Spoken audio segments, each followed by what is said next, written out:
uno de los que están atrás de pantalla. Que Dios me los bendiga. Déjenme poner esto. Que Dios me los bendiga. Bendiciones a cada uno. Cada uno de los que están atrás de pantalla. Vamos a empezar esta enseñanza que se trata de José, el soñador, el más conocido como el soñador. Amén. Voy a poner mis lentes.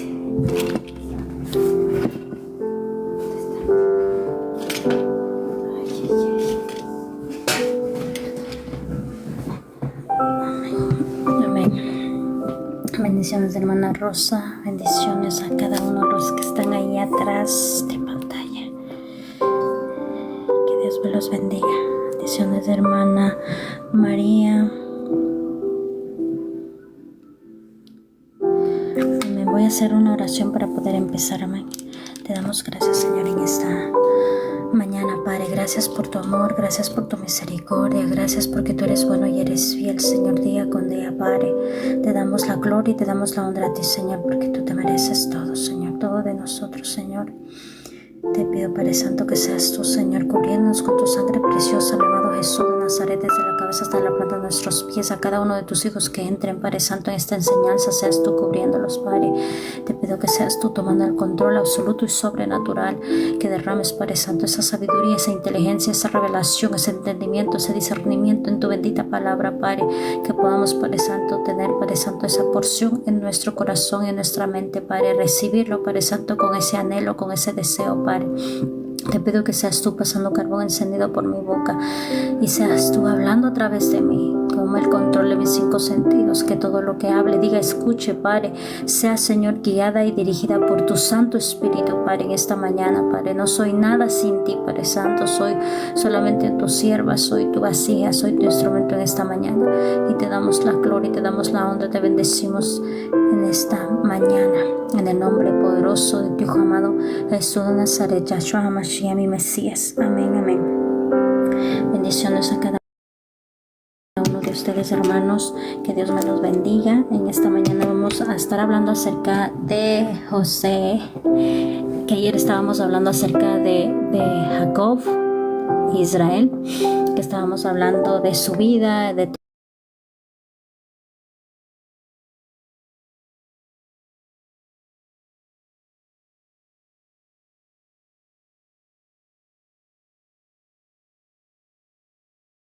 todo lo que él había pasado, todo el proceso que él tuvo que pasar.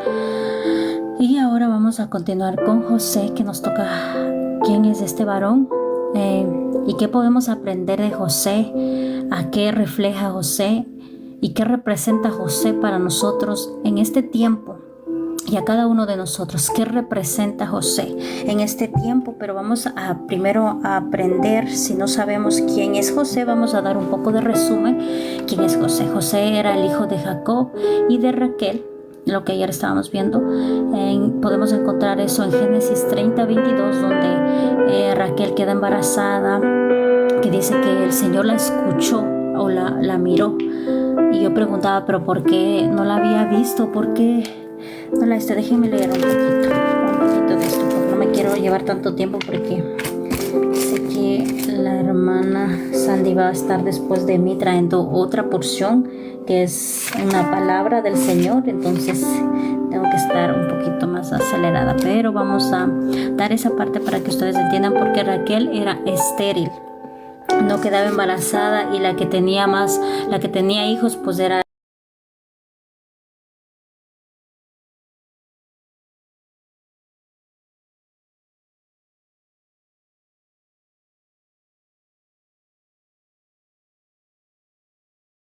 Lea, su hermana. Y vamos a Génesis 30:22. Y aquí dice la palabra del Señor, sea el nombre del Padre, del Hijo y del Espíritu Santo. Dice: después Dios se acordó de la dificultad de Raquel y contestó sus oraciones, permitiéndole tener hijos. Ella quedó embarazada y dio a luz un hijo. Dios ha quitado mi deshonra, dijo ella, y le puso por nombre José, porque dijo que el Señor añadió aún otro hijo a mi familia. Amén. Cuando yo escucho esta parte que dice después Dios se acordó, es como cuando dijo Dios se acordó del pueblo de Israel ahí en Egipto, es porque estaba en pecado. Y pues más adelante vamos a ver algunas cosas cuando ustedes se pongan a leer de Raquel, que ella cometió muchas cosas y yo no entendía por qué ella se murió tan joven. ¿Por qué se murió tan joven? Porque ella se murió dando a luz a su segundo hijo. Y más adelante encontré la parte por qué era la causa, porque ella no era una mujer como entregada para el Señor. Sí oraba, sí confiaba en el Señor, pero ella también idolatraba a los dioses de su padre Labán, y más adelante vamos a encontrar cómo ella escondía los dioses y se llevó juntamente con Jacob. Ya cuando salió de la casa de su padre, se llevó esos dioses ahí, lo escondió hasta debajo de su falda para que no le hicieran de llevarlos. Y ese es un pecado fuerte. Entonces cuando tú haces una desobediencia, estás en desobediencia, pues entra muerte, y esa muerte pues fue llevada a ella. Por eso se murió tuvo una muerte prematura, pero fue por causa de esa maldición, que no puedes estar sirviendo a dos dioses.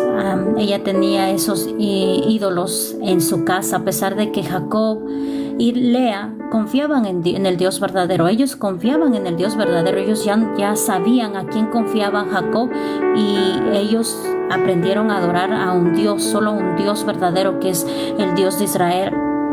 Y Raquel no entendió esa parte, y por eso me pude dar cuenta en eso.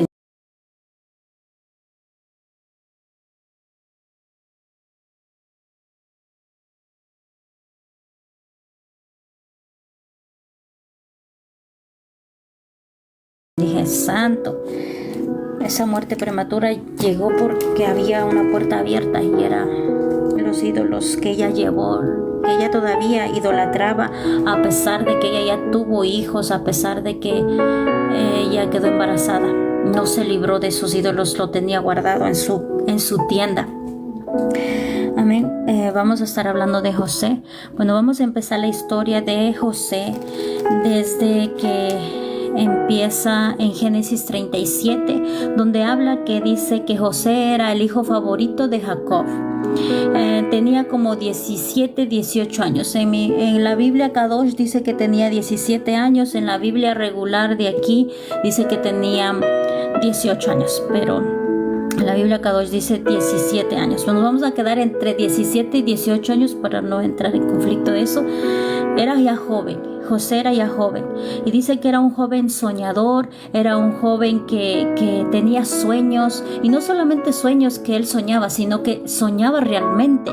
Y dice que tuvo 2 sueños en ese tiempo, libre, que era el hijo favorito, que a él no le dejaba que vaya a pastorear. Jacob lo hizo de instruir en su casa, le enseñó muchas cosas, o sea, le enseñó muchos, pienso que también idiomas, le enseñó a escribir, le enseñó a ser como un buen administrador, le dio todo de él que él sabía, le enseñó a José. Pero a pesar de eso, él dice que tuvo 2 sueños. Un sueño fue del sueño que era de las gavillas que se caían frente a él, y también de la luna y de las 11 estrellas que se postraban. Entonces era como que cuando ellos escucharon ese sueño no entendieron, dijeron, ¿cómo crees que nosotros nos vamos a arrodillar ante ti? Y también el papá era como que, ¿qué sueño, qué clase de sueño tienes tú? Pero era un sueño de Dios, no era un sueño que él se inventó, un sueño que le dio por dar, no, era un sueño que se iba a cumplir más adelante y iba a ser poderoso. Pero nadie entendió, en ese momento nadie pudo entender esos sueños, ni sus hermanos, ni su propio papá no pudo entender. José sí entendía, pero era joven, solamente decía esa parte que estaba sucediendo, pero no tuvo la interpretación y la confirmación entre su papá, porque su papá se quedó, dice que sí se quedó como pensando que qué había pasado con esos sueños, que qué significaba esos sueños, pero ellos entendían, sí, que se iban a postrar frente a José, pero dijo, eso es algo imposible, ¿cómo nos vamos a postrar nosotros ante a José, que es un niño, un joven, pequeño todavía, que no saben? Entonces transcurrió algún tiempo y dice que Jacob le hizo una túnica de colores. Como era el hijo favorito, pues pienso que no solamente le daba eso, tenía algunos beneficios, otros más beneficios con José. Y dice que más, el celo de sus hermanos se encendió más, o sea, tuvieron más celos. Y los hermanos no les justifico que eran buenos, porque sí, dice que eran malos y que tenían, no eran buenos. Pero pienso que por toda su crianza que tuvieron, pero no tenían buenas intenciones ya con José. Cuando hay envidia, cuando hay celo, el enemigo se levanta muy feo en contra de la persona cuando viene con un llamado, con un propósito, porque siente esa parte. Pero aquí en esta parte puedo ver que Jacob no le ayudó en esa parte, pero el Señor estaba ahí. El Señor estaba ahí en todas las cosas. Aunque nosotros cometamos errores como padres, el Señor trae a perfeccionar a José para que se cumpla el propósito, el llamado, lo que tiene que hacer aquí en la tierra. Y todas las cosas que suceden pues tienen sus consecuencias más adelante, y vamos a seguir chequeando qué pasa más adelante con la vida de José, con la vida de Jacob y con sus hermanos. Dice que pasó ese regalo de la túnica de colores, y dice que una tarde él quiso ir a ver a sus hermanos porque él les chequeaba, o libre de eso, él les chequeaba, les veía a ver si es que están haciendo su trabajo o no están haciendo su trabajo. O sea, pienso que los hermanos ya tenían mucho odio contra José, porque libre de que era el favorito de su papá, libre que le complacía y le daba cosas diferentes, cosas bonitas a su hijo, pues pienso que esa ira, ese celo se levantó muy fuerte. Y dice que dice que le vinieron viniendo donde ellos y le empezaron a hablar, le dijeron, mira, ahí viene el soñador. Y me imagino el pleito de unos hermanos contra un joven, porque ellos ya eran grandes, ya no eran jóvenes, eran ya grandes, eran ya casados. Y dice que ellos planearon la muerte de José y le dijeron, enseguida que él llegó, le quitaron la túnica y le pusieron una cisterna. Una cisterna es como un pozo al fondo. Dice que lo tiraron ahí y que planearon su muerte, pero dice que Rubén dijo que no lo maten, que eso no podemos traer esa parte de muerte ahí. Pero él dice que se fue.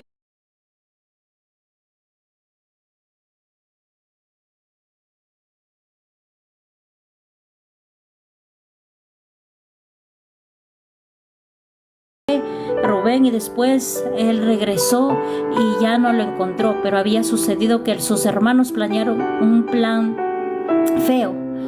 Dice que agarraron su túnica, mataron un animal y embarraron toda su túnica llena de sangre, que la rompieron, y que a José le vendieron a unos ismaelitas, madianitas, que estaban pasando por ahí y que ellos compraban, y que dijeron que él es un esclavo, y lo vendieron a 20 monedas de plata. Santo, cuando yo escuché esa parte de 20 monedas de plata, así le vendieron a nuestro amado Jesús por las monedas también de plata. Y entonces aquí está hablando de que sus hermanos le vendieron por tanto coraje, por tanta envidia, por tanto celo, y lo vendieron. Y no se queda ahí, porque sus hermanos tuvieron que mentir a su papá y decirle que José está muerto. Y dice que desde ahí Jacob ya no vivió igual. Dice que él decía que él estaba muy triste. Yo pienso que él entró en una depresión profunda, que ya no fue igual. Jacob como padre ya no fue igual con sus hijos. Él entró en una profunda depresión y tristeza que se estaba consumiendo poco a poco. Pero después dice que José llegó a Egipto y le vendió. El Señor estaba ahí con él. yo pienso que el Señor estaba desde ahí, empezó su proceso de José. El proceso de José empieza ya cuando le venden a sus hermanos, a los ismaelitas, a los madianitas, que le venden a los egipcios, al egipcio, y justo le toca a un, ¿cómo se llama? A Potifar, que era un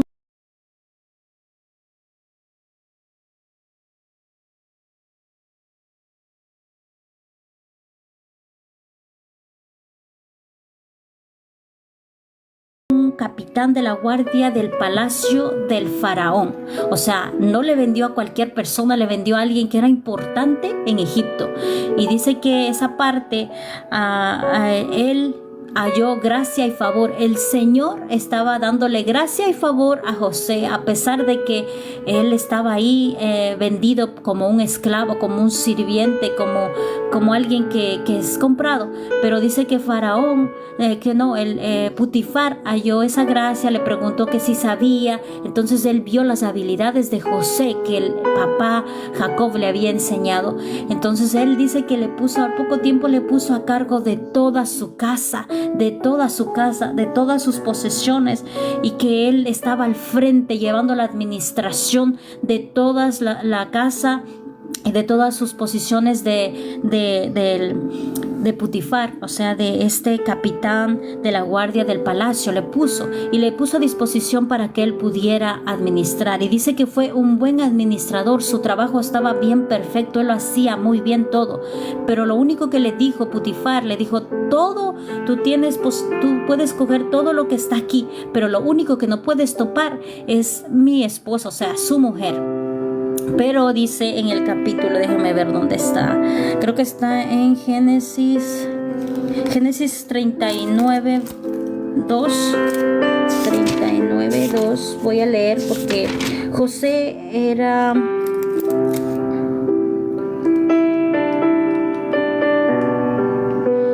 no era feo. Ahí dice que José era muy guapo, o sea, ahí era joven. 39:22, un poco después encargó todo.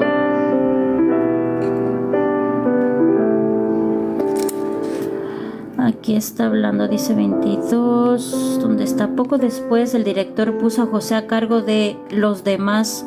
No, ese ya está. Ese creo que no es. Aquí está. Llorando a mi hijo, entonces.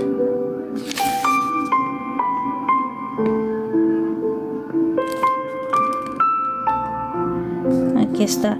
José era un joven, es 39:6. Dice: Potifar le dio a José total y completa responsabilidad de administrativa sobre todas sus posesiones. Con José a cargo, Potifar no se preocupaba por nada, excepto que iba a comer. José era un joven muy apuesto y bien fornido. Pienso que bien musculoso, así llenito. Y la esposa de Potifar pronto comenzó a mirarlo con deseos sexuales. Y aquí está esto: ven, acuéstate conmigo, le ordenó ella, pero José se negó. Mira, le contestó, mi amo confía en mí, me puso a cargo de todo lo que hay en su casa. Nadie aquí tiene más autoridad que yo. Él no me ha negado nada con excepción de usted, porque es su esposa. ¿Cómo podría yo cometer semejante maldad? Sería un gran pecado contra mi Dios. Aquí podemos ver que José estaba siendo seducido y siendo provocado. Y bueno, la esposa de Potifar también tenía como una autoridad, pero él le decía que no quiere porque no. Y veo en su mente, en lo último, dice: no, yo no puedo cometer eso, es una maldad terrible para mi Dios, para mi Dios. O sea, él todavía seguía creyendo, él sabía quién era nuestro Dios, él tenía ese temor y sabía que es pecado. Y aunque era joven, porque él estaba joven, él tenía 18 añitos de edad, era joven. Y dice que más adelante dice: dice en el 10 del 39, en el 10 dice, día tras día ella seguía persiguiendo. O sea, él recibió un acoso. Aquí no habla mucho de esa parte, pero José recibía acoso. Esa mujer le estaba acosando ya porque él no quería. Eso se convirtió en un acoso.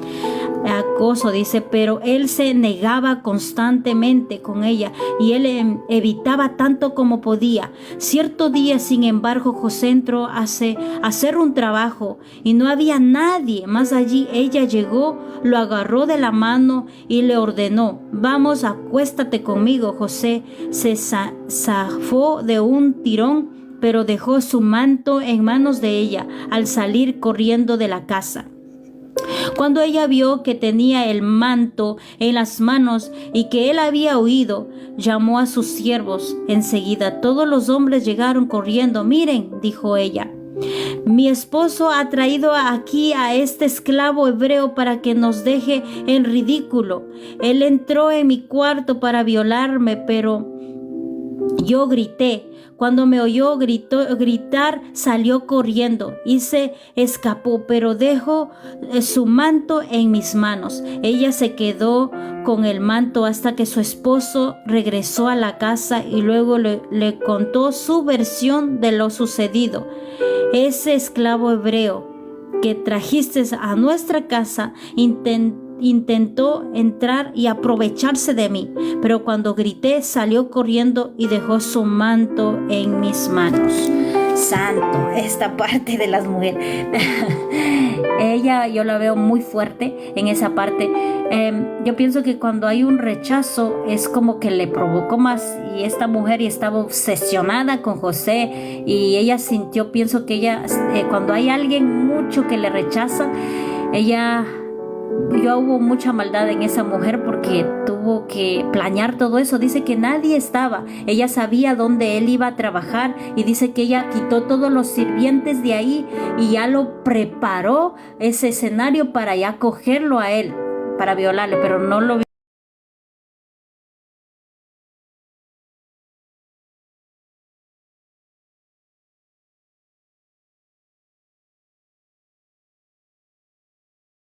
violó, gracias a Dios. Él se zafó y salió corriendo, pero él dejó su manto y ella aprovechó ese momento y dijo que dio una versión, pero una versión manipulada por ella para vengarse de lo que él no le hacía, no le hizo caso con ella. Y ahí vemos esa parte de seducción y la fuerte parte de José, que él no se deja caer en tentación, porque era una tentación. Yo pienso que esa mujer no estaba ni fea. Las egipcias no sé cómo eran más antes, pero pienso que eran bonitas, y más de un capitán de la guardia, pienso que ella era bonita. Pero él huyó del pecado. Antes de quemarse, él salió corriendo, prefirió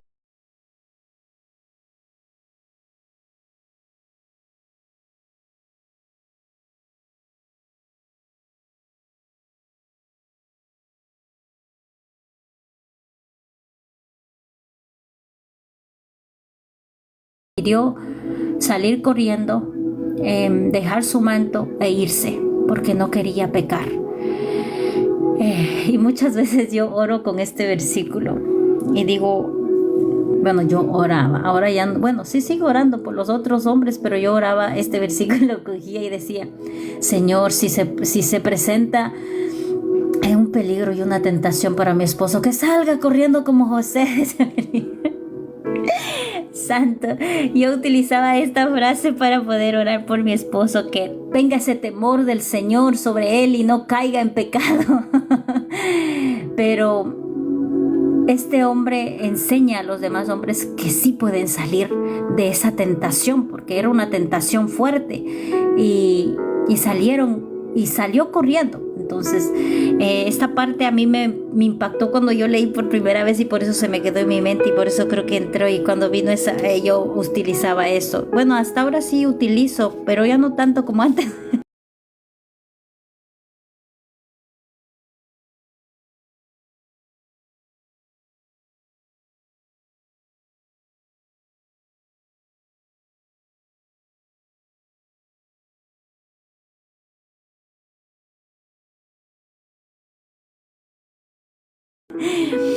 Pero aquí podemos ver que José era un hombre temeroso del Señor. Él sabía en hacer entre lo santo y lo profano, en hacer lo bueno y lo malo. Y sobre eso él tenía una sabiduría, tenía una buena administración a todo lo que le pusiera.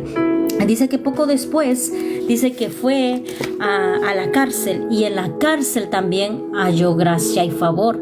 Cuando el Señor está contigo y tú ya vienes marcado, vienes con un propósito, el Señor pone gracia, si sea hasta en la cárcel. Y esta no fue una cárcel bonita, era una cárcel que no sé cómo eran antes, creo que eran como por huecos, eran debajo de la tierra, eran feas, no eran como ahora que las cárceles de ahora pues hay hasta un baño, tienen comida. Yo pienso que ahí no era así, pero él dice que halló también gracia con el que estaba ahí, el carcelero, y él le dio la autoridad para que pudiera ayudarle en todas las cosas con todos los que estaban ahí en la cárcel, y él tomó el mando y hizo las cosas de una buena administración. El Señor te usa así sea donde tú vayas. Y veo esta parte de José, que estaba con esa gracia del Señor, ese favor. No eres tú, porque no es porque él era guapo, porque sí dice aquí que era guapo y era fortificado y era todo bonito y todo, pero no fue eso. Fue la gracia y el favor del Señor acompañándole a José. Y también fue ese temor de Dios que él tenía, que le implantó su papá.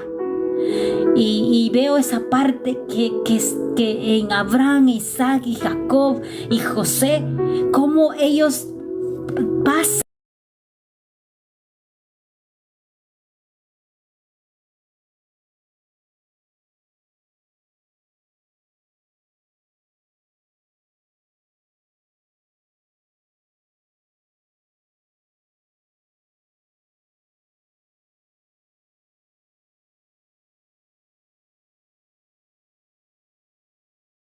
la herencia en el Espíritu, la herencia en la palabra, la herencia en el creer en un Dios verdadero. Y ellos creen firmemente, porque a pesar de que cometen errores, a pesar de que hacen cosas que no tenían que hacer, ellos tienen temor del Señor. Ellos vuelven a ese altar, vuelven a pedir y a clamar el nombre de nuestro Dios eterno. Y veo esa herencia en el espíritu de su papá Abraham hacia Isaac, y de Isaac hacia Jacob, y de Jacob hacia José.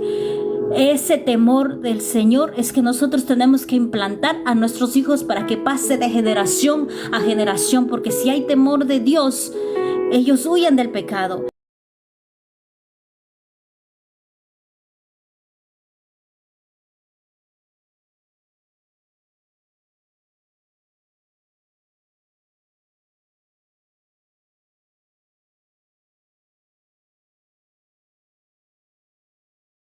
Ellos no cometen errores, y ellos son, con el favor y la gracia del Señor, son levantados en donde quiera que estén.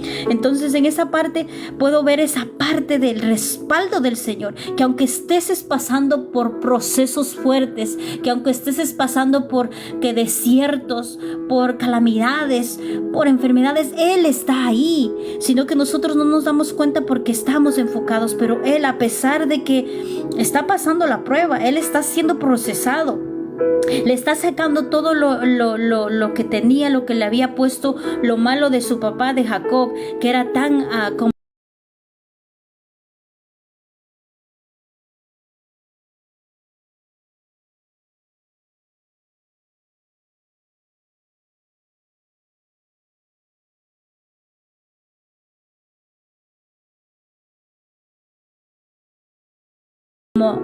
protegido. Aquí ya no tiene la protección de papá físico, sino tiene la protección de nuestro Padre Celestial.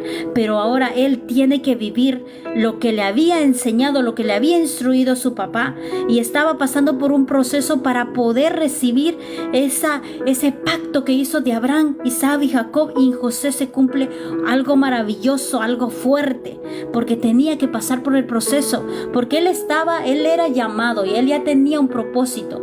Pero cada uno de nosotros tenemos que pasar por el proceso, porque él tenía que volverse humilde, porque un hijo cuando tiene mucho, ¿cómo se dice? Un papá que le da todas las cosas, que le enseña también y que está ahí bien, pero tenía esa parte de como de orgullo. Tenía que matar ese orgullo en todo este proceso y tenía que limpiar a José para que él pueda ser ese gobernante más adelante.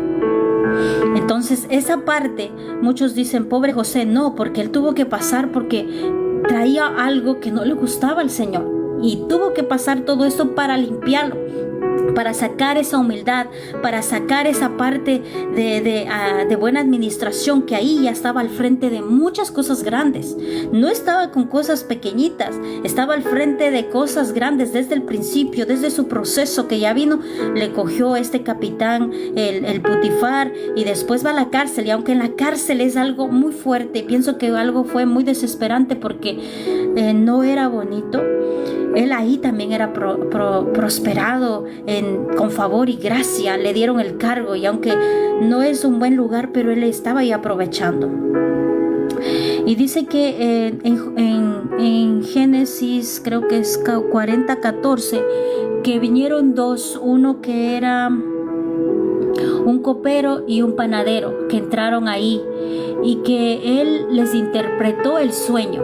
Ahí justo en la cárcel que estaba, y él les interpretó, pero a lo último que le dijo una palabra que veo que él ya estaba como desesperado y estaba esperando que el Señor lo salve de ahí, lo saque de esas mazmorras, de esa cárcel, de esa prisión, de donde estaba, porque él le dice, avísale al faraón de lo que yo te he dicho, de lo que yo como he interpretado este sueño. Avísale cuando tú salgas de aquí, háblale de mí. Y veo esa parte de José que quiere ya salir de eso, que ya está cansado, que él sabe que no es de ahí, pero que ya quiere salir. En esta Biblia no lo encontré cuánto tiempo, pero dice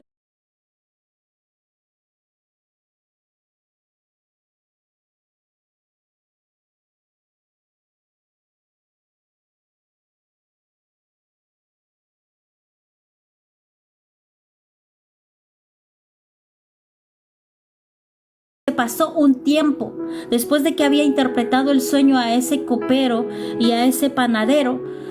En la Biblia Kadosh dice que pasó 2 años. Santo, ahí fue procesado la paciencia para que siga esperando en el Señor. Y vemos ahí que algunas veces nosotros queremos las cosas rápido. Sí, el Señor está con nosotros, hay gracia, hay favor, el Señor está con nosotros y queremos que eso ya suceda, que suceda esa revelación, porque Él ya obtuvo la revelación. Él ya sabía lo que vino, porque ya le dio la revelación cuando Él era pequeño. Pero Él ahí yo encuentro con un poquito desesperado y veo la desesperación. Digo, ok, le está clamando y le está diciendo para que le saque de ahí. Esperó 2 años más ahí en la cárcel, hermanos. Solo tuvo que formar hasta en la paciencia, tuvo que tener mucha paciencia hasta salir de ahí. Y dice que después de 2 años tuvo sueños. Eso está de la cárcel, está en Génesis 39:22, y de la interpretación del sueño del copero y del panadero está en Génesis 40 del 14 en adelante. Y ahorita vamos a Génesis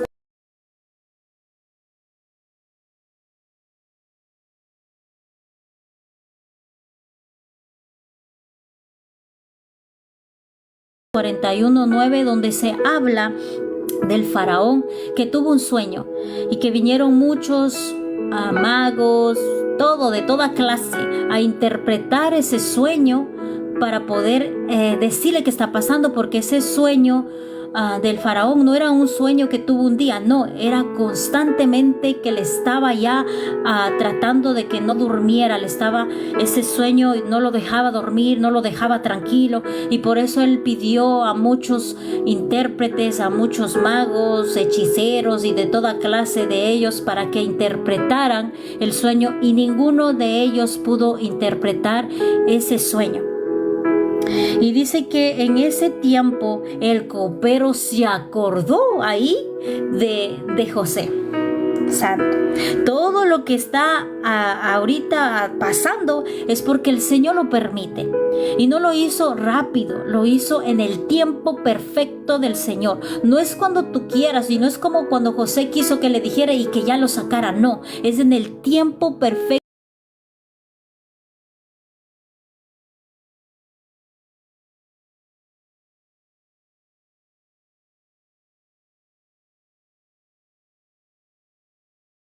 del Señor. Tuvo que pasar 2 años después de esa interpretación con los coperos para que ese recado que le dijo que le avisara de José que está ahí en la cárcel, le avisara después de 2 años.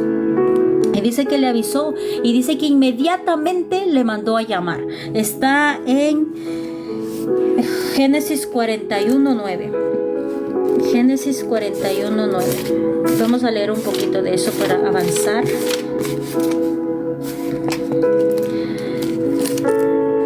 Génesis 41:9, y la palabra es en el nombre del Padre, del Hijo y del Espíritu Santo. Dice: finalmente habló el jefe de los coperos del rey. Hoy he recordado mi falla, le dijo al faraón.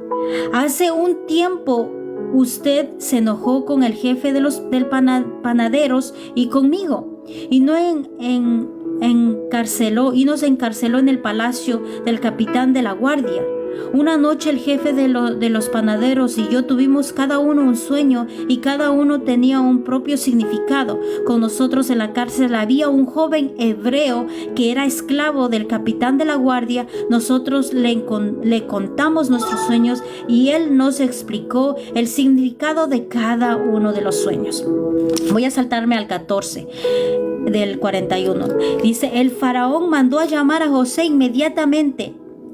Enseguida lo trajeron de la cárcel. Después lo afeitaron, lo lavaron, lo limpiaron. Pues no lo van a llevar porque saben cómo estaba en la cárcel. Pobre José, estaba muy sucio, y dice que lo afeitaron, estaba lleno de barba y todo, pobrecito. Pero dice que ya lo llevaron, y dice en el capítulo 17 del capítulo 41, del versículo 17, dice: entonces el faraón le contó su sueño a José.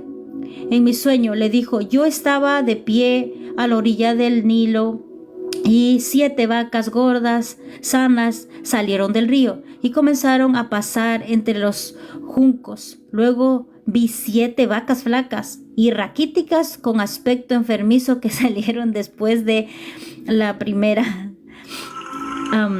aspecto. Después las primeras. Jamás habían visto unos animales tan lamentables en toda la tierra de Egipto. Entonces esas vacas flacas y raquíticas se comieron a las 7 vacas gordas, pero nadie lo hubiera creído, porque después seguían siendo flacas, raquíticas como antes, luego, después. Amén.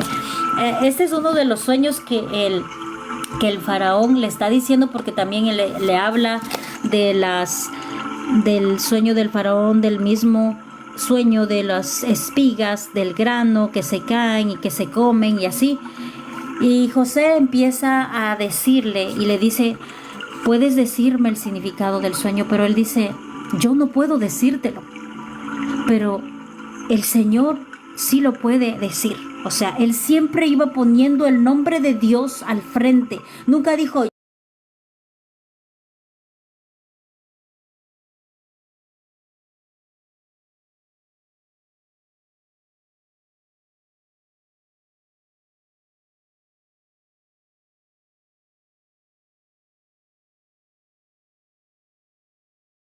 yo puedo hacerlo, o yo sé hacerlo, yo sé interpretar el sueño. No, decía: yo no puedo, pero con la ayuda de nuestro amado Elohim, en otra versión, yo puedo.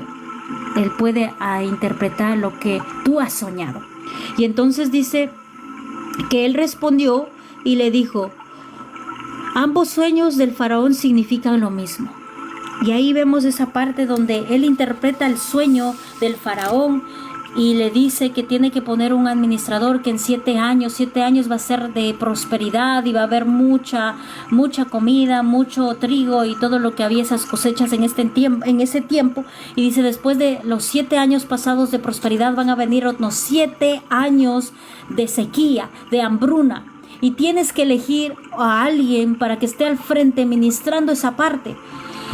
Y cuando él habló esa parte, él empezó, dice que a ver a quién poner, pero dijo no, tú eres el mismo que diste el sueño, el significado del sueño, tú mismo, con el mismo sabiduría de Dios que te ha dado, de tu Dios, tú vas a administrar todo.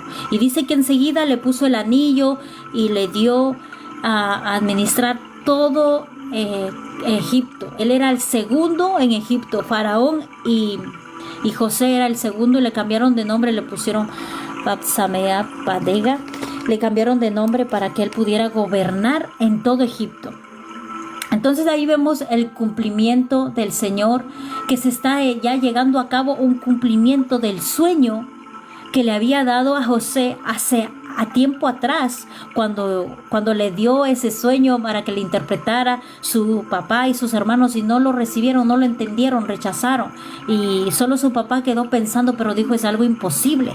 Pero aquí vemos ya el cumplimiento de ese sueño que se está llevando a cabo, porque esta parte nadie se iba a imaginar que José iba a estar entre los egipcios gobernando y liderando en todo este proceso que iba a pasar, porque después dice que pasaron esos 7 años de toda prosperidad y de toda la cosecha y toda esa parte, y dice que vino la hambruna, entró la hambruna. Entonces dice que José era el que estaba administrando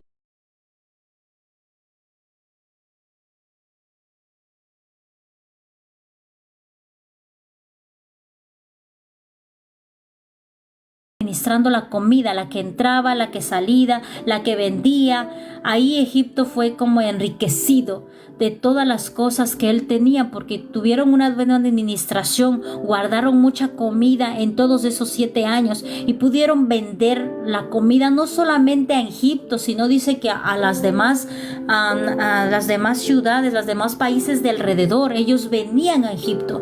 La potencia mundial en ese tiempo, Egipto era un país bien próspero, un país bien prosperado, y así como se dice ahora no sé cuál país es, pienso que es los Estados Unidos, pero en ese tiempo era Egipto, un país bien próspero, un país más avanzado, un país más que tenía más cosas avanzadas. Y ahí estaba José. Y José era el administrador, José era el segundo en mando de ahí de Egipto. Y dice que él estaba dando la comida, vendiendo la comida, que él estaba al frente. Y dice que ahí llegaron sus hermanos, porque llegó la hambruna hasta donde estaba su papá, hasta donde lo vendieron. Llegó esa hambruna y dice que ellos vinieron a comprar la comida ahí, porque sabían que ahí vendía. Y dice que él los reconoció. Él los reconoció a sus hermanos. Yo me preguntaba, ¿por qué no lo reconocían a José, sus hermanos, si sabían cómo es? No cambia su aspecto. Pero recuerden que en los egipcios no se visten igual que los hebreos, y no se ponían esa liñita, porque en ese tiempo dice, podemos ver en las películas y podemos ver también algunos rasgos que dicen que se pintaban, que se ponían aretes y que se rapaban completamente, y podemos entender ahí en esa parte cuando dicen que le quitó todo su pelo, su barba, todo. Entonces sí cambia un poco el aspecto de la cara de él, y con la vestimenta y con toda esa parte de que es como egipcio, pues no lo iban a reconocer. Yo pienso que no lo iban a reconocer porque sin pelo pues te ves diferente. Y pues los hermanos se vestían como los hebreos, así con su túnica y con su pelo largo, con su barba. No era igual José. Estaba en un país diferente, con vestimenta diferente, con culturas diferentes, y pues su vestidura y su aspecto no era igual que ellos. Y dice que ellos llegaron y él los vio y empezó a mirarlos, y ahí veo un poquito de ira de José, que empieza a decirle, ay no, ellos, y empiezan a decirle que ellos vienen de espía. y los hermanos le empiezan a relatar toda la historia, que vienen de un padre, y les nombra todo, les da como un resumen de toda su familia, y dicen: nosotros no somos espías, nosotros venimos por comida, así como los demás vienen por comida, nosotros venimos a comprar la comida. Pero José le hace como una escena para poder saber cómo están sus corazones de ellos, si todavía siguen siendo malvados, si todavía siguen odiando. Pero ahí, en todo ese relato que ellos están hablando, logra sacar toda la información de él también, porque dice, si es que hay un espía, yo les voy a llevar a la cárcel a uno de ustedes. Y más adelante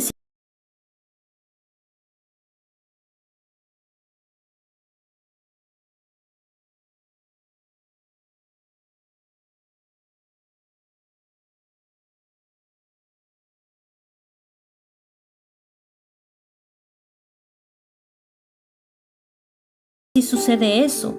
Simeón, creo que Simeón se queda en la cárcel, le queda teniendo, porque dice: ustedes son espías, ustedes son esto, y dice: no. Y ahí le sale, creo que Rubén habla y le dice: no. Uno de los hermanos habla y dice: no, no queremos perder, ya perdimos a un hermano y no queremos perder otro más, mi padre se va a entristecer más. Entonces ahí él va entendiendo todo lo que ha pasado a los años que él ya pasó aquí en Egipto, y lo que ha pasado con su padre. Y dice: ¿su papá todavía aún vive? Y dice: sí, mi papá todavía aún vive. Y como que él estaba sacando toda la información, viendo cómo están sus corazones, viendo cómo ellos se han madurado o siguen siendo malvados, siguen siendo vengativos, siguen siendo envidiosos. Y total, les manda a otra vez para donde ellos están viviendo, pero les manda con su dinero puesto en los costales. Y cuando llegan ya donde su papá Jacob, sacan y se dan cuenta que todo el dinero que tenían que haber pagado por la comida estaba ahí. Entonces dice que le dijeron que le trajera a Benjamín, a su último hijo, para poder soltar a Simeón. Entonces dice que el papá dijo: no, tú quieres, ya me quitaron a mi hijo y ahora me quieren quitar a otro y ahora a otro. No, yo no puedo hacer eso. Y dice que pasó un tiempo, porque la hambruna era muy severa ahí. No les duró tanto tiempo la comida que llevaron, toda la comida que llevaron en ese tiempo, tuvieron que volver. Y dice que aceptó Jacob en mandar a su hijo Benjamín. Y dice que es que yo pienso que la hambruna en ese tiempo, las mujeres, los niños, estaba a cargo de muchas mujeres, muchos niños. Y por causa de no mandar a su último hijo, pues iban a morir más. Ahí en donde que él tenía todas las tribus que estaban ahí, de todos sus hijos, con toda su familia, sus esposas, sus nietos. Entonces pienso que él tuvo que mandar a Benjamín para que pudiera llevarle para que fueran liberados, pero él todavía no tenía ni idea. Y dice que volvió otra vez a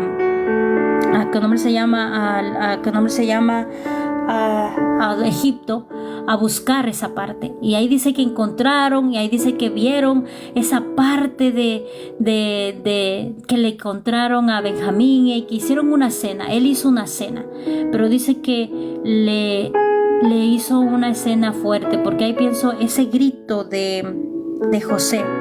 Creo que está, no sé, a ver, déjeme ver. El grito de José de liberación fue algo fuerte. Está en Génesis 41, donde José, en adelante, en el 42, es donde sus hermanos están hablando con él. Ya le traen a su hermano menor y le ven esa parte y le echan la culpa poniéndole la copa en el hermano menor para que se quedara el hermano menor. José hizo de armar toda esa parte, pero dice que cuando a mí me impacta esta parte de José, porque cuando ya hace toda esa parte, los hermanos están ahí, y dice que hizo una cena y que ya no aguantó más. O sea, ya no aguantó en decirle: yo soy tu hermano José, al que vendiste, al que entregaste a esos egipcios, a esos madianitas que me vendieron a mí. Yo soy él, José, su hermano. Y dice que en ese momento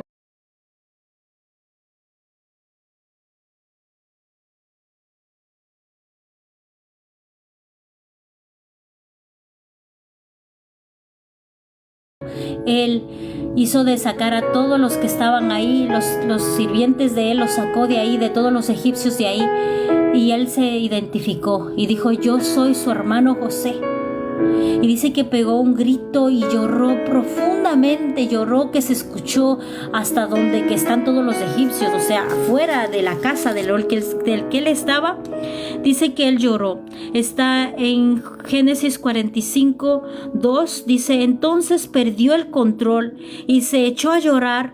Lloraba con todas sus fuerzas, que los egipcios podían oírlo, y la noticia pronto llegó hasta el palacio del faraón. Santo. Esta parte de impacto, cuando hay ese lloro y ese grito, es de liberación. Ahí fue liberado completamente de todas las cosas que había pasado con sus hermanos. Esta parte de grito es que tenía ahí guardado y que venimos cargando muchas veces en nosotros, en nuestra vida venimos cargando cualquier trauma que nos haya pasado en nuestra niñez. Porque él cayó en cautiverio cuando lo tiraron en la cisterna. Ahí él tuvo que haberse asustado profundamente de lo que le iban a hacer sus hermanos. Entonces ahí tuvo como un trauma fuerte José. Y cuando él dijo: yo soy el hermano que vendieron, yo soy el hermano que me tiraron en la cisterna, yo soy el que me vendieron por 20 monedas de plata, yo soy José. Dice que él lloró. Ahí fue liberado. Porque cuando hay un lloro, cuando hay un grito, cuando tú te libertas y dices todas las cosas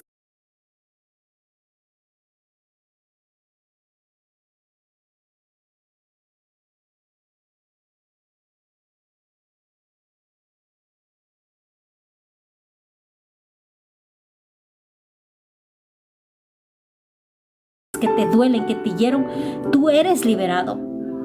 Cuando tú hablas, estás hablando y te estás liberando. La parte de liberación tiene que ver con eso que ya afirmas y dices y ya no quieres sentir más ese dolor, ya no quieres seguir cargando con esa parte de dolor. Y ahí en ese momento José, ese grito fue de liberación. Y ahí dice que empezaron a cenar, que comieron, que le dio más comida a Benjamín y que estaba como escudriñando sus corazones. Pero dice que le mandó a llamar a su papá.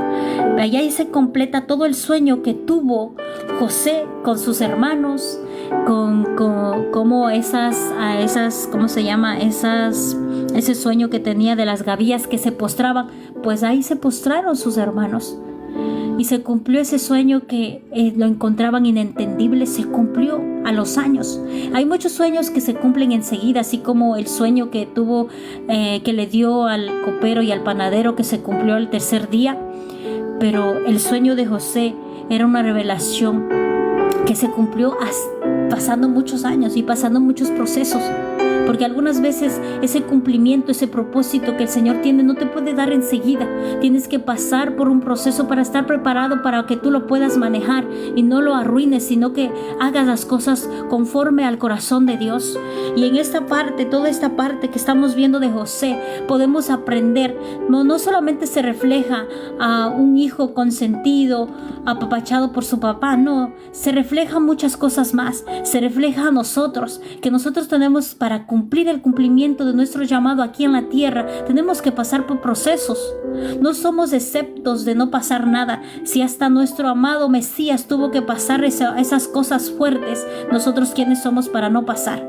Pero lo importante que veo aquí, que nos enseña José, es que mantengamos nuestra mirada en nuestro Dios, que donde estemos, así estemos en la cárcel, así estemos de siervos, así estemos de esclavos, así estemos donde estemos, pasando cualquier cosa, Él siempre ponía en primer lugar a nuestro Dios Todopoderoso. Y a pesar de que parecía que ya se fallecía, ya era débil, volvía otra vez a creer, porque esa simiente, esa raíz, esa palabra del Señor que fue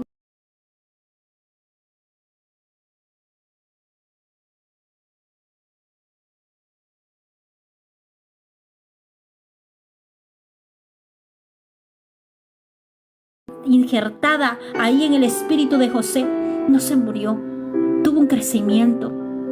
Y veo esa parte de impartición, de herencia en el espíritu, de herencia de la fe que pasa de Abraham, Isaac y Jacob. Y Jacob pasó a José. Y José pudo mantener esa parte de fe que no se doblegó. Él tuvo la oportunidad de doblegarse ahí en Egipto y creer en esos dioses de los egipcios y no lo hizo.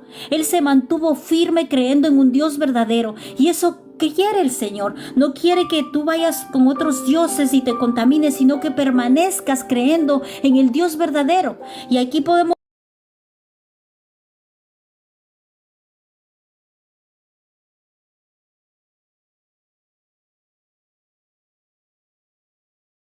ver esa fe, esa confianza, esa fuerza, no solamente espiritual, sino físicamente, que él tuvo que ser procesado por tantas cosas que pasó, por el rechazo, que tuvo que ver ese propio rechazo de sus propios hermanos que tuvieron que venderle. Él vivió ese rechazo. Vivió esa parte de que tuvo que ser esclavizado y tuvo que estar a servicio, amando de alguien, y sobre eso tuvo que ser que huir del pecado, y no huir del pecado, sino porque él estaba siendo perseguido, él estaba siendo, ¿cómo se dice?, acosado por esa mujer, y después se fue a la cárcel. O sea, pasó por tantas cosas fuertes que el enemigo le estaba acechando para que cayera, pero él no cayó. Ahí se vio que es un hijo de Dios que viene con propósito y que se levantó a pesar de todas las cosas que estaba pasándole ahí. Él se levantó y creyó en el Señor. Y a lo último, cuando dé ese grito, es la liberación completa de todo, que ya llegó el cumplimiento del proceso y del propósito del Señor que tenía que hacerlo. Y nosotros tenemos una vida así, y no vamos a ser como José, pero tenemos que sacar esa parte de enseñanza de lo que nos está enseñando en este libro de José, que nos está diciendo aquí en Génesis, nos está diciendo: sé fuerte. Te van a rechazar, y no te van a rechazar personas que no sean tu familia. Tu propia familia te rechaza, te vende, te insulta, te hace quedar mal o te dice que no sirve. Tu propia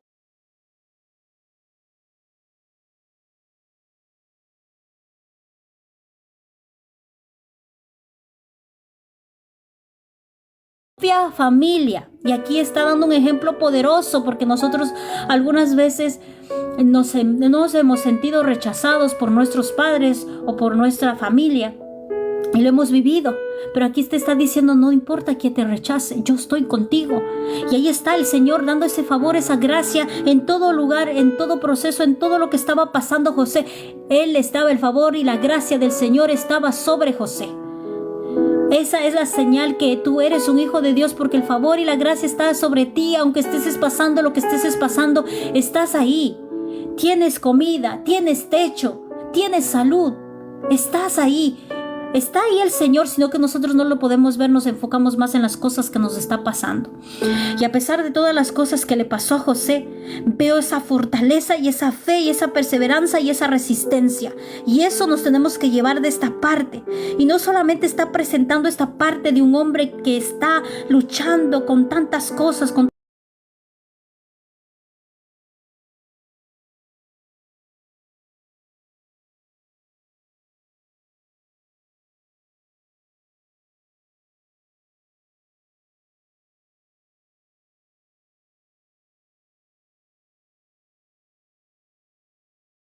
tantas adversidades, sino que está dando a conocer que hay un Dios verdadero.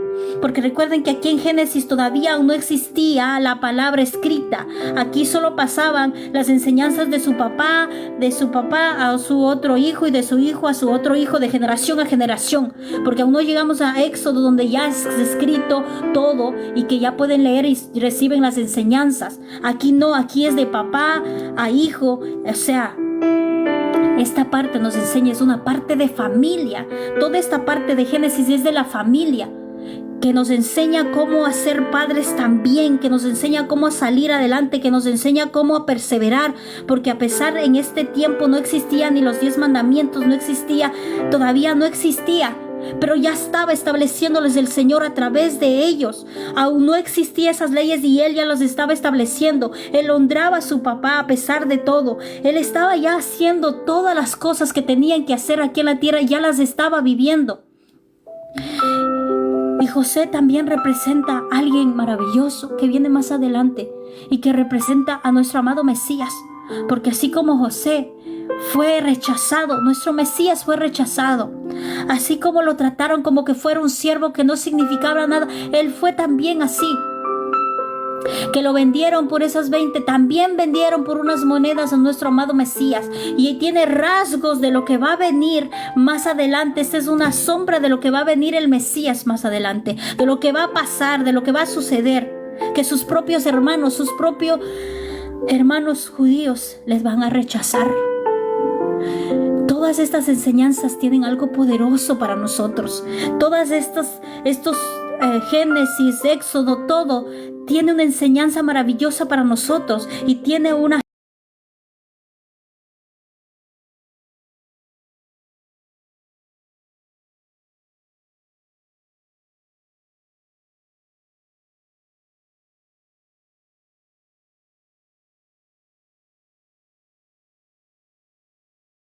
sombra de lo que ya pasó en el Nuevo Testamento, y ahí sucede y se establece toda la palabra, porque la palabra está desde Génesis hasta Apocalipsis, está viva, está afectándose, está efectuándose, se está cumpliendo y se está dando a conocer a nosotros para que nosotros pudiéramos tener esa enseñanza y no pudiéramos cometer esos errores que ellos han cometido. Nos están dando ejemplos hasta para nosotros poder resolver nuestras situaciones. Nos están diciendo: confía en el Señor, sigue perseverando en el Señor, no te sueltes del Señor. Así estés en un país que sea idólatra, en una casa que sea idólatra, así todo el mundo esté creyendo en otros dioses, tú sé la diferencia. Tú trae ese Dios verdadero a esa casa. Tú sé el ejemplo ahí, porque José no se contaminó. José estaba en un país de idólatra, pero tremendo y fuerte, en una idolatría fuerte, y no se contaminó. Él permaneció creyendo en un Dios verdadero y siempre sacaba el nombre de Dios al frente.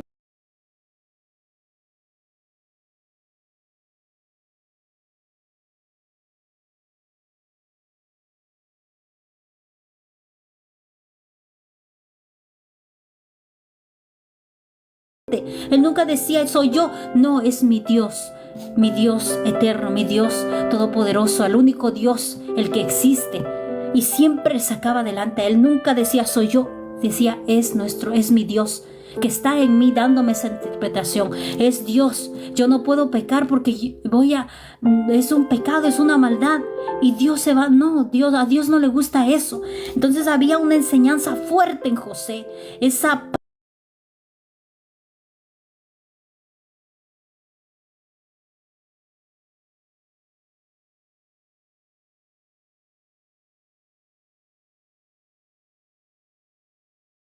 parte fuerte que tú dejas sembrado a un hijo.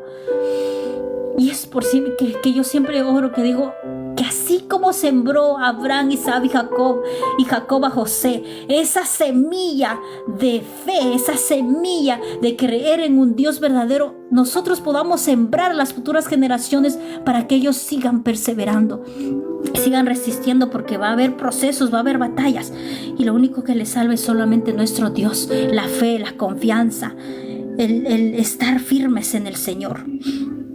Amén. Yo sé que esta palabra y la enseñanza de José es fuerte y hay muchas cosas de hablar, pero lo vamos a dejar así porque creo que la hermana Sandy va a abrir, no sé si va a está aquí, que va a traer la palabra también ella, pero aquí podemos aprender.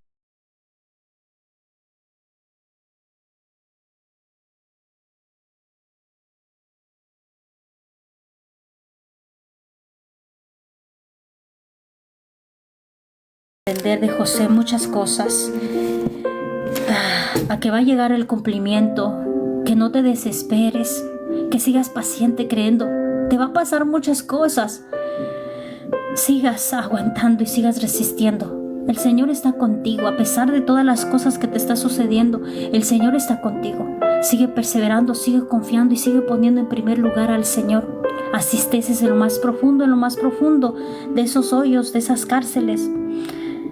Sigas buscando del Señor, no te rindas, aunque parezca que no va a suceder nada, así como José, que dijo: avísale enseguida, y no, tuvo que esperar más. más de 2 años. Está siendo probado la paciencia y sacando lo que tú tienes ahí adentro. Eres una vasija y cada uno de nosotros vamos a recibir ese proceso. No somos exceptos para no hacer desde. Somos hijos de Dios y somos hijos de Dios. Vamos a recibir ese proceso. Pero esta enseñanza de José te está diciendo: sé fuerte. En cada proceso que él pasó, estaba el Señor con él. Él era temeroso.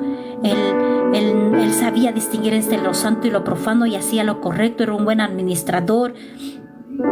Y hasta a lo último le sacó la paciencia, que sigue esperando en el Señor. Y eso nos da a enseñar a nosotros toda esa parte, que sigamos esperando, que aunque estés en lo más profundo de las mazmorras, estés en la cárcel, estés en una enfermedad, estés pasando cosas fuertes, sigue creyendo en el Señor. No es en tu tiempo, es en el tiempo perfecto del Señor que se va a manifestar.